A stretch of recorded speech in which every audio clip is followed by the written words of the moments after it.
Hey, BassGeek here, and throwing a flutter spoon is one of the best ways to catch giant bass during the summer. But wait, geeks, wait, don't turn away, because I'm going to help you gain confidence in throwing a flutter spoon, whether you're fishing from the bank, boat, or kayak. So when's the right time to start throwing these spoons? Well, anytime you've got, I don't care if it's winter time when it comes to a flutter spoon or it comes to the summer. We're going to talk about summer today because a lot of times that's when the spoon shines for me, the flutter spoon, not the jigging spoon. So anytime, once we get into June, especially late June and early to middle July, almost anywhere in the country, those bass are starting to pull out, or they are in their summer haunts, and they will suspend up at first.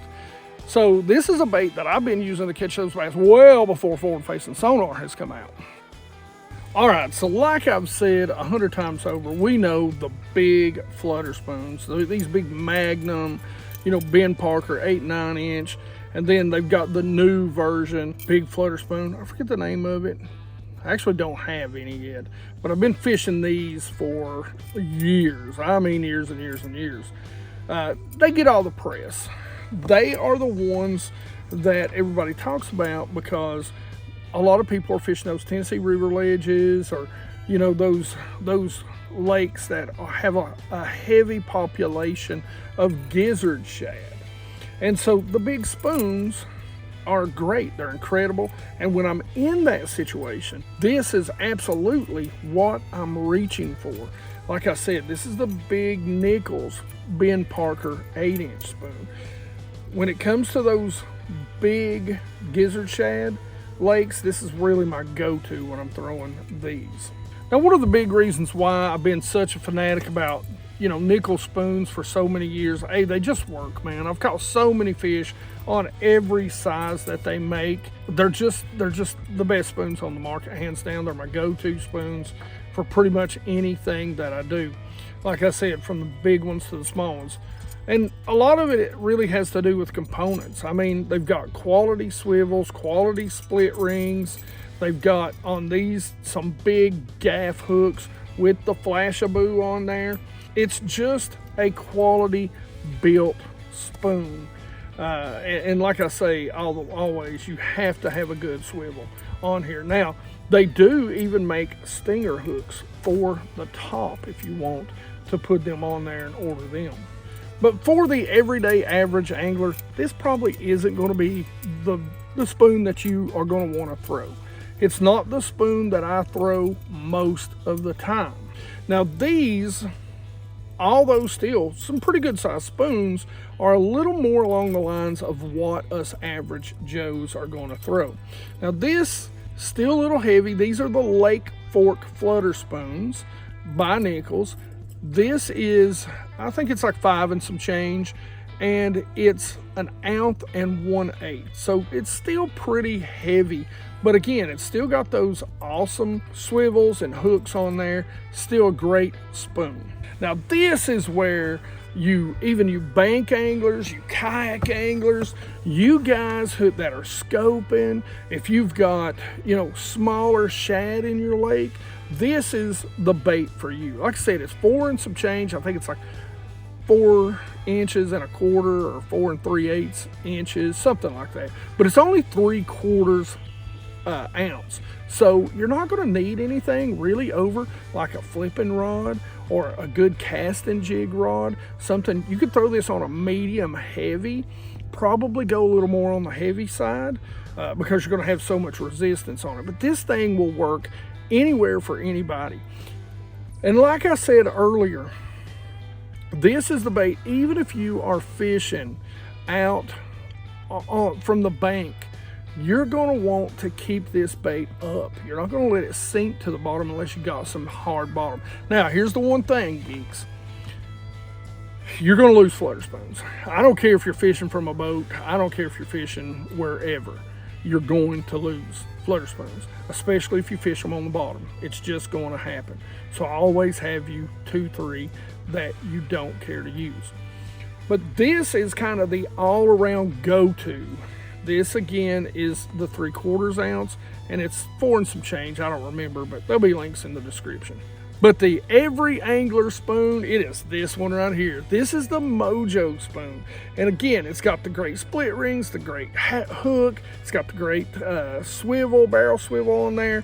This thing is incredible. And I'll give you the retrieves a little bit later, but this thing is something that I have fished for a long time. It's a 1/2 ounce and it's only probably 2 3/4, 3 inches. It might be a little over 3 inches.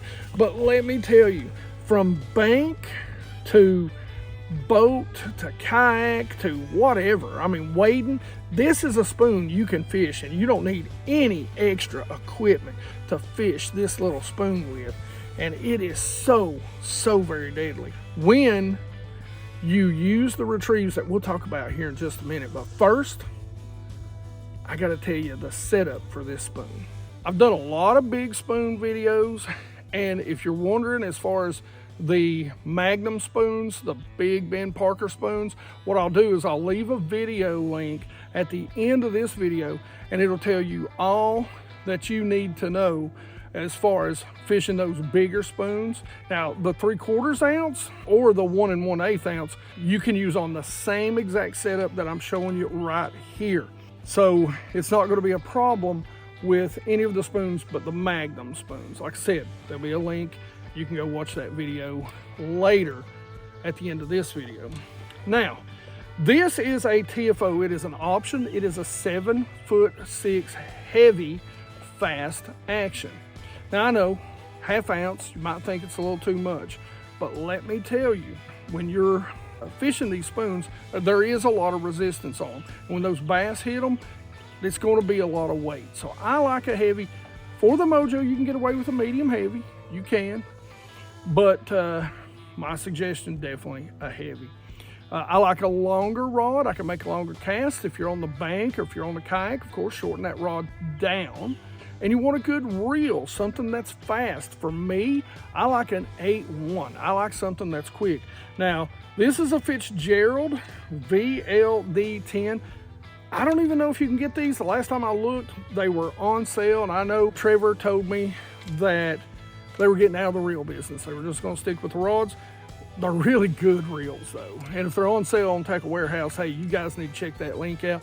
We don't do any sort of memberships or Patreon or any of that crap because we like to include everybody. We like to keep everybody in the juice. So best way to help us out if you want to support us, use those Tackle Warehouse links down there in the description. Bookmark those suckers, scan that code. But again, this is a 8-1-1, so it's going to take up a lot of line for you. Now, the line, you can go 2 different ways. Me, I just go straight fluorocarbon. And unless I'm fishing on the bottom, generally, I'm throwing 15-pound test on this. Now, if I'm going to hop it off the bottom, I'm going to upsize it just a little bit. But 15-pound test, especially on the Mojo spoon, plenty good enough. And I love K9 because it's super clear, it's super durable. The K9 Pro 100% fluorocarbon, 15-pound test, all the way up to about 20-pound test, 25 if I'm using the Magnums. But again, that's a video you can go watch later. So anytime once we get into June, at least mid-June to even the first half of July, the bass have moved out, no matter where you are in the country, to those summer haunts. And that's when you gotta pick up your spoon. A lot of times those bass are gonna be suspended up, they're gonna be chasing bait fish, and sometimes they may already be on the bottom out there on the humps and the points and the river channels or whatever it is that you fish. They may be out there around some brush piles. And don't be afraid to throw a spoon around and over brush. It is an incredible way to go catch them during the summer. But we talked about how can you fish this from the bank? How can you fish it from the boat? Well, a lot of times it really does just depend on size. So most of the time, I would not tell you fishing a pond to go throw the giant spoon. I'm going to tell you to go throw the smaller spoon. So size matters. But almost any time in June, that's when you want to pick up the spoons. Big, medium, or small. The bass they'll chew them all. So realistically, there's 2 retrieves we're going to talk about, and there's kind of one way to fish it, kind of in the water column. The retrieve's not different. It's basically the same retrieves. It's just where I'm fishing it in the water column. So for you bank anglers, the retrieve or the way that we're going to fish it in the water column, what's going to be key is not letting it go all the way to the bottom. So you're going to throw it out there. You're going to just let it go down 4 or 5 feet or whatever, you know, depth you think that pond or that creek is, and you're just going to keep it moving. Keep it moving. Let it sink, keep it moving. Okay, that's it. You're not going to fish it, let it sink to the bottom and then rip it up and let it sink to the bottom. Now you can do that, but you're going to want to make sure that there's no wood that you're going to let it settle around and rip it, because you're coming uphill. So 90% of the time, what I'm going to tell you to do is just let it sink 4 or 5 feet. If you're fishing a deep pond or a lake that's deep, let it sink 10, 15 feet. But just pay attention, understand what your depth is. You can easily pick up a jig, throw it out there, and kind of count that jig to the bottom. You'll know exactly how far you need to let this small spoon drop. Now, as far as the retrieves, that's number 1 far and away. We're either going to let it sink to the bottom, we're going to rip it up, or we're going to let it drop down. I love to fish this for open water bass. A lot of times when those bass are schooled up out there, I can drop this down in the middle of them, let it fall just past them, then rip it back up through them. It drives them mad. Now, I'm seeing that on the scope when that happens, but you can do the same exact thing without knowing it. I've done it on this lake. I've done it on, I mean, I can see a spot. It's one of my favorite places to throw a spoon in June and July. All that being said, there's another technique that came along years ago, and I'm probably going to get punched in the face for telling about this, and that's reeling a spoon. So the second retrieve is throw that spoon out there, let it sink for a few seconds, give it a 5 Mississippi, and give it about 3-4 cranks on the reel handle. Now, you can let it settle to the bottom. This retrieve, I don't like letting it settle to the bottom though, because a lot of times those hooks are coming this way, and if there's something to snag on, they gone. This is really more for those suspended bass. I'm gonna throw it out there, I'm gonna let it sink down, and I'm gonna test it. You know, I'm gonna count it down different depths. I'm gonna reel, and I'm gonna stop. I'm gonna count it back down. I'm gonna reel, and I'm gonna stop. And you wouldn't believe how many times that retrieve right there, and for you your bank anglers and you kayak anglers, that is the retrieve for you. Don't feed it slack, just let it spin and fall on its side. You'll catch so many bass doing that. It's incredible. Now, when it comes to hook set, listen, as soon as you feel the weight of the fish, you better swing away. Don't get your rod tip up too high when you're ripping it up. Keep it at about a 10, 30, 11, because if you don't, you're not gonna have any more room to set the hook. You've got to get the hook set.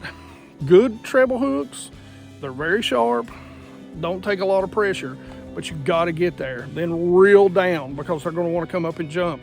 And even with the small spoon, it's a lot of stuff flexing and waving around.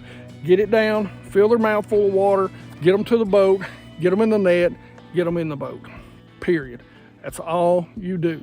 Now, geeks, if you want to see that video where we talked about fishing the big spoons out on the ledges, listen, this video is for you right here. Otherwise, questions, comments in the comment section below. Like it if you like it. Don't forget to subscribe. Make sure you ring that bell. Be part of the 100% Watch Squad. And you geeks rock.